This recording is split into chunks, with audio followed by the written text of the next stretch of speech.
Hello and welcome to Studio Made. I'm Maurice Carmelli, and in this video I'll be talking about all of the whites artists use today and in the past and comparing them to two whites currently available in pigment form only. I'll show how to turn these new pigments into paint and compare them to the white paints currently in use today. Let's dive in.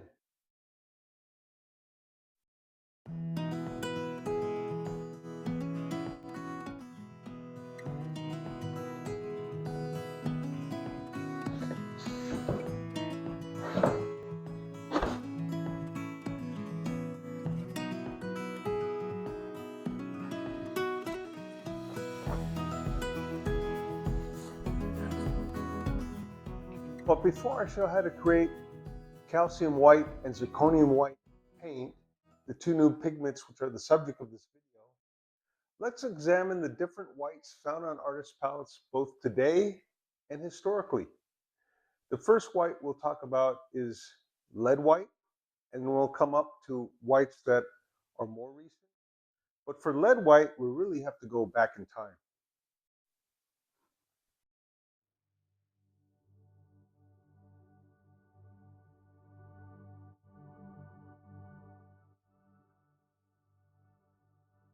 Lead white was known to the Romans and the Greeks before them. We know that Roman women used lead white as a cosmetic, and they must have seen the lead forming on the pipes that carried their water. That's actually where we get the name plumbing from. Plumbum is lead in Latin. Now, the Sacro fresco murals in Pompeii probably use calcite as a white, but natural lead white known as ceruse was used extensively in other types of artistic painting at the time. In the late medieval and early Renaissance periods, lead white was the main white pigment for egg tempera, or colors bound in egg yolk, or when bound in egg white called glaire or clair coal, distemper, colors bound in animal glue, oil and gum tempera, and gouache, which is a type of opaque watercolor, typically with a small amount of white in it. Possibly the name gouache comes from aguazzo, which means a muddy pool. Now, tempera grounds were made from animal glue and chalk or powdered marble, often slaked into this beautiful white reflective surface that created very high-key paintings. Now, at the time of late medieval, early Renaissance, where artists are still working in egg tempera or transitioning into the oil temperas or underpainting in egg tempera, their paintings are quite bright. They're often painted on these gessoed backgrounds that were panels that were gessoed, gesso meaning plaster in Italian. And it's typically a mix of a hide glue or casein, which is a milk protein, and powdered chalk or powdered marble. Oftentimes, the powdered chalk or marble was plaster that had been slaked. I've been making this since my youth. This is slaked dental plaster in this case. It's really fine, and as you can see, it's very bright and reflective. This can be crushed and mixed with animal glue, or I've even mixed it with acrylic primers to make an acrylic gesso. It's a nice additive into paints, very useful, and it creates these beautiful reflective backgrounds, which is kind of, to me, a hallmark of this period where the paintings are fairly high key. At one point, artists started to work in oils and we're still using this as a background. Rubens would use this as a background, and then since it's absorbent, put a thin coat of an imprimatur and paint into it. A lot of the studies are done that way. They found some of the early Rembrandts that are on panels have this as a primer and then a thin coat of lead on top of it, which is very interesting to me. That's how he would have sealed it. I would have never thought of that. I would have thought the imprimatur first, but putting the lead over it makes good sense. I've done many paintings for myself on this gessoed surface, beautiful surface to work on. This is aluminum composite material that I put the gesso on, a self-portrait I did years ago. It's really nice to work on. It's kind of velvety. Now, this is somewhat related to the white that fresco painters started to use at this time called Bianco San Giovanni, or St. John's white. Kind of a similar process, but not really, but they are related, and it's also reflective. And you can see up until the Mannerist era, even the frescoes are highly reflective. In the Mannerist era, some of them started to tone the intonaco, the final layer, and deepen it to match what was happening in oil painting, which oil painting, oils itself absorbs light. Even lead white absorbs light more than this does. So the paintings started to become more realistic and more representative of what's happening in interior lighting. And you can see that transition partly to do with the whites and the primers. During the Renaissance, oil painting became popular and lead white remained the main white pigment. Initially, gesso was used as the ground, but lead white eventually replaced it as a primer. Possibly the first use of lead white as a primer on panel was the Mona Lisa. In the High Renaissance and Baroque eras, artists fully embraced the unique qualities of lead white and started to understand its unique properties, and you could see the paint, at least in the high planes, the light areas, get thicker and thicker and more impasto being applied. Lead white remained the primary white pigment until titanium white appeared, even after the introduction of zinc white, which was introduced in the early 19th century and adopted by many artists, especially those using watercolor and gouache, simply, I believe, because it was first introduced as a watercolor gouache as Chinese white. And the Tate galleries found that the pre-Raphaelites did use lead white, but they also had zinc white on their palette. Now, lithopone appeared later in the 1800s, but it had a weird photoreactive effect where it darkened in sunlight. But once they fixed that, it was mostly used industrially. Lead and zinc whites were in common use until the early 20th century, and titanium eventually became popular by the 1920s. Now, Salvador Dali, interestingly, if you read any of his books, says that zinc white's really the only good white. And that I learned recently that Thomas Hart Benton was probably one of the earliest artists to put titanium white on his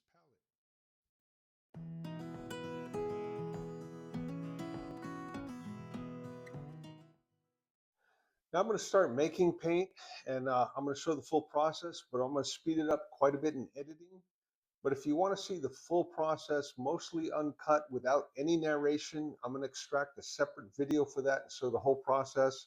It's usually about 40 minutes to about an hour, a little more than an hour, to make 2 or 3 tubes, 40 or 50 mils thick of paint. Every color differs. Some go faster, some go slower. Now, some of you might be wondering, do I make all my paints? No, I only do this about 2 or 3 times a year at most, sometimes just twice a year. And sometimes I'm just taking paints that I've purchased from manufacturers I like and blending them here to make grays. So this setup is useful for a lot of things. Having empty tubes is useful. There's a lot of colors I use over again that I don't like to mix, especially when I'm doing studies in grisaille, or when I'm doing flesh, I like to have a basic flesh tone and some of the darks pre-mix. For landscape, there's a whole range of grays that are nice to pre-mix. And there are a lot of colors that you just can't buy. They're available in pigment form. They're quite beautiful. It doesn't make sense for manufacturers to make them for one reason or another. So I buy the pigments and I make them myself. I'm also able to customize certain paints. I have warm whites that there isn't a warm white available that I really like, so I make my own, and that I'm going to do today. I'm not going to film it, but with leftover white, I will then add other things to it and make a warm white. And I kind of like chromium oxide green, but not as it comes. So I often modify that as well, actually hand grinding certain colors to add into some store-bought chromium oxide green. So this is a good and useful process. Don't discount it right away as it's too much trouble. Remember, artists of the past, up until maybe the mid 19th century, were making colors by themselves. Sometimes apprentices did it, sometimes they did it themselves, and we still have their paintings, and they're still in wonderful shape. We're talking, artists from Giovanni Bellini up until, I believe the pre-Raphaelites were buying their paint, but slightly before that, so 19th century, that's quite a big era where people were making their own paint. So I'm going to basically turn the sound down and start mulling the paint. You'll see it quite fast. After that, we'll follow the zirconium. I'll also have that quite fast. And then I'll pull up drawdowns and all the charts that I did to compare these two whites with the whites that artists currently use, so you can judge for yourself if it's worth making.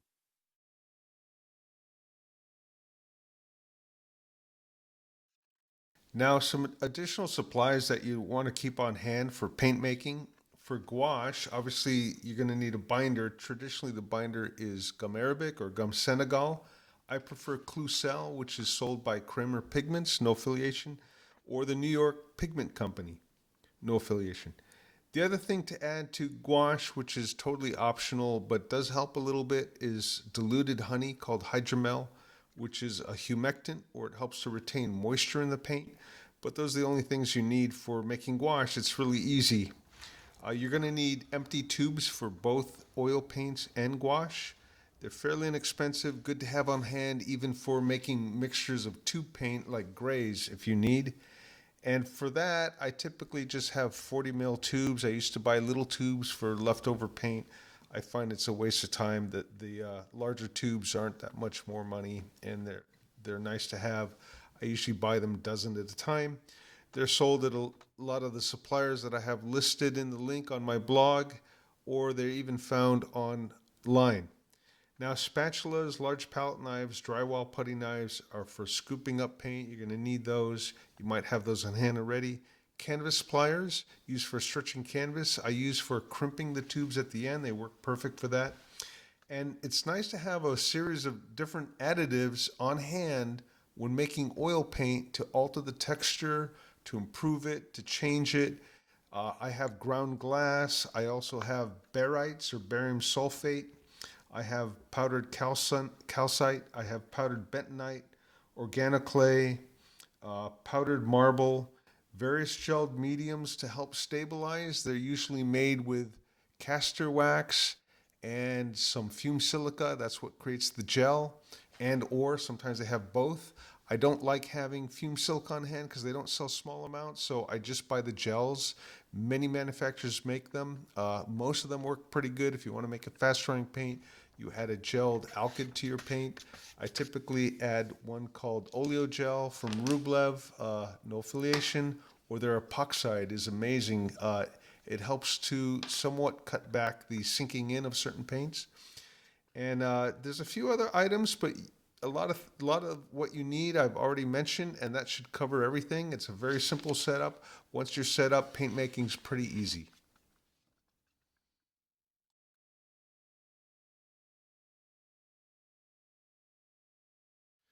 Okay, so here's the first comparison chart between all the different whites that I tested. Starting on the left, lead, then titanium, lithopone, calcium, and zirconium. Calcium white and zirconium white I handmade just for this video. So as you could see, the titanium is the most opaque, the straight titanium, and the lead, lithopone, and zirconium white are fairly translucent. Actually, the zirconium white is not fully white. It's very translucent. I found it to be a beautiful white or whitish, near white paint for making flesh tones, as you'll see later. The calcium white that I make is somewhere between titanium and lead white. Lithopone actually on paper and here on the sample chart looks quite nice. I just personally don't like it because it's a slow dryer and makes very soft films. Okay, this is the second chart I did with the same whites. As you can see, sped up, but real time where I'm mixing pyro red with the different whites, making a gradation from right to left. And you can clearly see the difference in the opacity and the temperature of each white. Lead white's warm, titanium is cooler, lithopone is warmer than titanium white, cooler than lead white. The calcium white leans towards titanium white, but it's far more translucent. And the zirconium is not really white, but it does work as a tint and it's very translucent. So lead white is a very good white in that it requires very little oil to bind into paint. It partially saponifies, means it's flexible, and it's a bulk dryer, dries from inside out and outside in, but it has toxicity and it does become more translucent with time.